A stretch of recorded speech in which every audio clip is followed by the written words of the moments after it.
ਸਜਣੋ ਦੇ ਮਿੱਤਰੋ, ਮੈਂ ਤੁਹਾਡਾ ਆਪਣਾ ਵੀਰ ਮਲਕ ਬਸ਼ੀਰ ਦੇਸ਼ ਪੰਜਾਬ YouTube ਚੈਨਲ ਤੋਂ ਇਸਲਾਮਾਬਾਦ ਦੇ ਵਿੱਚ ਗਰੀਬਾਂ ਦੇ ਹੱਸਦੇ ਵਸਦੇ ਘਰਾਂ ਨੂੰ ਉਜਾੜ ਕੇ ਰੱਖਤਾ। ਇੰਝ ਮਿਲਿਆ ਮੇਟ ਕੀਤਾ ਕਿ ਜਿਵੇਂ ਇਹ ਕੋਈ ਸਮਾਜ ਦੁਸ਼ਮਣ ਅਨਾਸਰ ਦੀਆਂ ਆਬਾਦੀਆਂ ਹੋਣ। ਸਾਡਾ ਅਫਸੋਸ, ਬਹੁਤ ਦੁੱਖ ਹੋਇਆ। ਇੰਝ ਤੇ ਸਾਬਕਾ ਮਾਰਸ਼ਲ ਆਰਟ ਦੇ ਦੌਰਾਂ ਵਿੱਚ ਵੀ ਨਹੀਂ ਹੋਇਆ। ਗਰੀਬਾਂ ਦੇ ਨਾਲ ਹਮਦਰਦੀ ਕਰਦੇ ਹੋਏ ਹਾਂ ਸੈਨੇਟਰ ਮੁਸ਼ਤਾਕ ਅਹਿਮਦ ਖਾਨ ਨੇ ਇਮਾਮ ਬਰੀ ਦੀ ਕੱਚੀ ਆਬਾਦੀ ਤੇ ਦੂਜੀ ਕੱਚੀ ਆਬਾਦੀਆਂ ਦਾ ਵਿਜ਼ਿਟ ਕੀਤਾ ਤੇ ਆਪਣੇ ਖਿਆਲਾਤ ਦਾ ਇਜ਼ਹਾਰ ਕੀਤਾ ਤੇ ਗਰੀਬਾਂ ਦੇ ਨਾਲ ਹਕੀਕੀ ਹਮਦਰਦੀ ਦਾ ਇਜ਼ਹਾਰ ਕੀਤਾ ਤੇ ਜਿਹਨੂੰ ਅਸੀਂ ਬਿਹਤਰੀਨ ਇਜ਼ਹਾਰ ਯਕਜਹਿਤੀ ਵੀ ਕਹਿ सकते हैं। लो फिर ज़रा सुनो ते देखो। बिस्मिल्लाहिर्रहमानिर्रहीम, अस्सलाम वालेकुम रहमतुल्लाह। मैं यहाँ पे इस्लामाबाद के इंतहाई तारीखी आबादी बरी इमाम में वहाँ के मजलूम बाशिंदों और अवामी नुमाइंदों और क़यादत के साथ खड़ा हूँ। और कैसे यहाँ पहुँचा हूँ?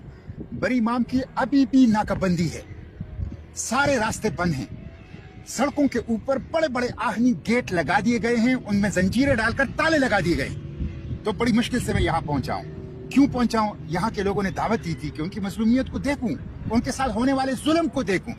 आप अंदाजा कर लें कि यहाँ पर तकरीबन 250 से जायद घर गिरा दिए गए हैं, 400 से जायद दुकानें गिरा दी गई हैं, लोगों का सामान तबाह हो गया, लोगों के जेवरात जाया हो गए, बच्चों के पेपर्स थे, इम्तिहानात थे, उनका मुस्तकबिल तालीमी कैरियर वो तबाह हो गया। सुपेदरीश लोगों को तकलीफ दी गई, स्ट्रेट फायरिंग की गई, शेलिंग की गई, लाठी चार्ज की गई, बदतरीन किस्म का तशद्दुद और वायलेंस लोगों के ऊपर किया गया। क्यों?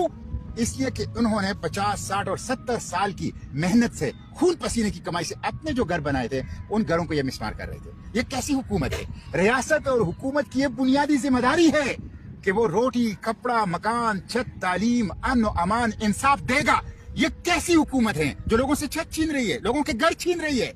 ये छत ही तो उनका पाकिस्तान है, ये घर ही तो उनका पाकिस्तान है। तो आप उनके पाकिस्तान को जो उन्होंने खून पसीने की कमाई से बनाया है, आप उसको तबाह कर रहे हैं। ये बदतरीन जुल्म है, फाशिज्म है, हुकूमती दहशतगर्दी है।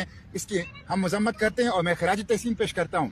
यहाँ की आबादी को, यहाँ की क़यादत को उन्होंने रेजिस्ट किया, वो अपने हक के लिए मुजाहिमत करते रहे, उन्हें पूरी दुनिया को ये जुल्म दिखाया है। मैं इनके साथ खड़ा हूँ और अभी मैं हुकूमत से मुतालबा करता हूँ कि एक तो सीढ़ी इनके साथ मुज़ाकिरात करें, मीनिंगफुल डायलॉग, नतीजा खेज, बामानी, बामकसद मुज़ाकिरात, जिसमें इन गरीब लोगों की मफादात को प्रोटेक्ट किया जा सके। नंबर 1। नंबर 2, जो सीडीए की रेवेन्यू डिपार्टमेंट है उसकी नाअहली, गलत इंफॉर्मेशन, फ्रॉड और धोखाधड़ी से ये सब हुआ है, उसका मुहासबा, एहतसाब और उसको अकाउंटेबल वो बनाना चाहिए। मैं ये भी मुतालबा करता हूँ कि तब तक यहाँ पे ऑपरेशन बंद कर दिया जाए जब तक इन लोगों को, यहाँ के मुकामी लोगों को अल्टरनेट प्लॉट का इंतजाम नहीं किया जाता और मॉडल विलेज का वो जो प्रोजेक्ट है उसकी तकमील नहीं की जाती। उस वक्त तक यहाँ कोई ऑपरेशन और किसी ईंट को हुकूमत हाथ लगाने से गुरेज करे। ਤੁਸੀਂ ਵੇਖਿਆ ਹੋਣਾ ਵਾ ਕਿ ਪਾਕਿਸਤਾਨ ਪੀਪਲਜ਼ ਪਾਰਟੀ ਸ਼੍ਰੀ ਰਹਿਮਾਨ ਨੇ ਵੀ ਕੱਚੀ ਬਾਜੀਆਂ 'ਤੇ ਗੱਲ ਕੀਤੀ ਆ। ਉਸ ਤੋਂ ਬਾਅਦ ਮੁਸਲਿਮ ਲੀਗ ਨੂਨ ਦੀ ਮੁਕਾਮੀ ਕਿਆਦਤ ਤੇ ਜੇ ਸਾਲਕ ਵਗੈਰਾ ਨੇ ਵੀ ਕੱਚੀ ਬਾਜੀਆਂ 'ਤੇ ਗੱਲ ਕੀਤੀ ਆ। ਤੇ ਸਭ ਤੋਂ ਪਹਿਲਾ ਇਜ਼ਹਾਰ ਹਮਦਰਦੀ ਅਵਾਮੀ ਵਰਕਰ ਪਾਰਟੀ ਨੇ ਕੀਤਾ ਤੇ ਮੀਡੀਆ ਦੀ ਖਬਰਾਂ ਦੀ ਰਸਾਈ ਹੋਈ ਤੇ ਬੈਨ ਅਲ-ਅਕਵਾਮੀ ਮੀਡੀਆ ਨੇ ਗੱਲਾਂ ਸੁਣੀਆਂ, ਵੇਖੀਆਂ ਤੇ ਕਵਰੇਜ ਕੀਤੀ। ਉਸ ਤੋਂ ਬਾਅਦ ਪਾਕਿਸਤਾਨ ਤਰੀਕੇ ਇਨਸਾਫ ਦੇ ਸ਼ੋਇਬ ਸ਼ਹੀਨ ਸਾਹਿਬ, ਸੁਲੇਮਾਨ ਕਮਰ ਰਾਜਾ ਸਾਹਿਬ, ਸੈਨੇਟਰ ਮੁਸ਼ਤਾਕ ਅਹਿਮਦ ਸਾਹਿਬ ਤੇ ਹੋਰ ਦੂਜੇ ਬਹੁਤ ਸਾਰੇ ਸਿਆਸੀ ਸਮਾਜੀ ਕੈਦੀਨ ਨੇ ਕੱਚੀ ਬਾਜੀਆਂ ਦੇ ਇਸ਼ੂ ਨੂੰ ਹਾਈਲਾਈਟ ਕੀਤਾ, ਉਜਾਗਰ ਕੀਤਾ ਤੇ ਬੈਨ ਅਲ-ਅਕਵਾਮੀ ਮੀਡੀਆ ਦੀ ਜ਼ੀਨਤ ਬਣਾਇਆ। ਪਰ ਅਫਸੋਸ ਹੈ ਕਿ ਹਾਲੇ ਤੱਕ ਕੋਈ ਖਾਤਰ ਖਾ ਨਤੀਜ ਸਾਹਮਣੇ ਨਹੀਂ ਆ ਰਹੇ। ਵਾਏ ਤੇ ਤੁਸੀਂ ਫਿਰ ਆ ਕੱਚੀ ਆਬਾਦੀ, ਰਿਮਸ਼ਾ ਕਲੋਨੀ, ਕ੍ਰਿਸਚੀਅਨ ਕਲੋਨੀ, H9 ਦਾ ਵੀ ਇੱਕ ਮੰਜ਼ਰ ਵੇਖੋ।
ਅੱਜ ਇਹ ਗੱਲ ਕਹਿਣ 'ਤੇ ਮੈਂ ਮਜਬੂਰ ਹੋ ਗਿਆ कि कैपिटल एरिया सिर्फ अशराफिया दवा, गरीब आदमी का कोई हक नहीं होते।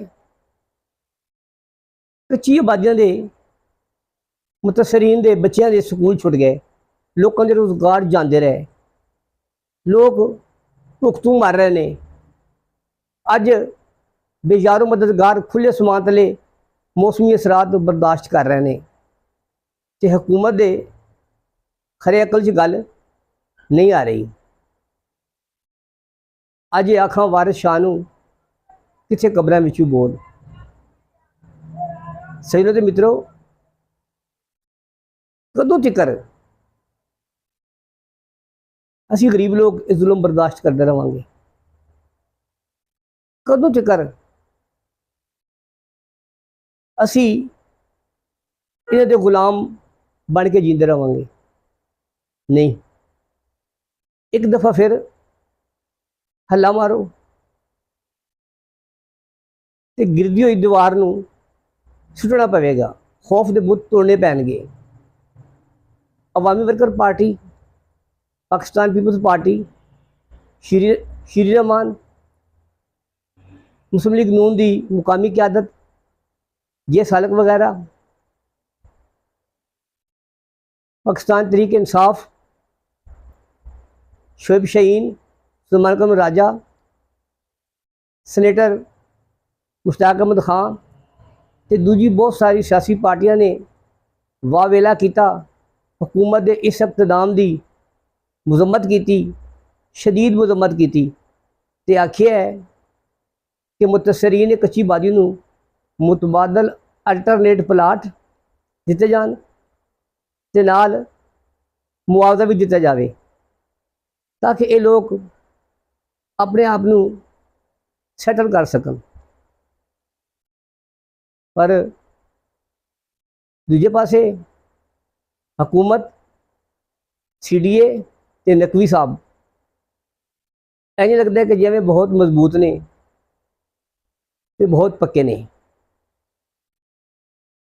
अवाम ताकत का सर चश्मा है, समझ जाओ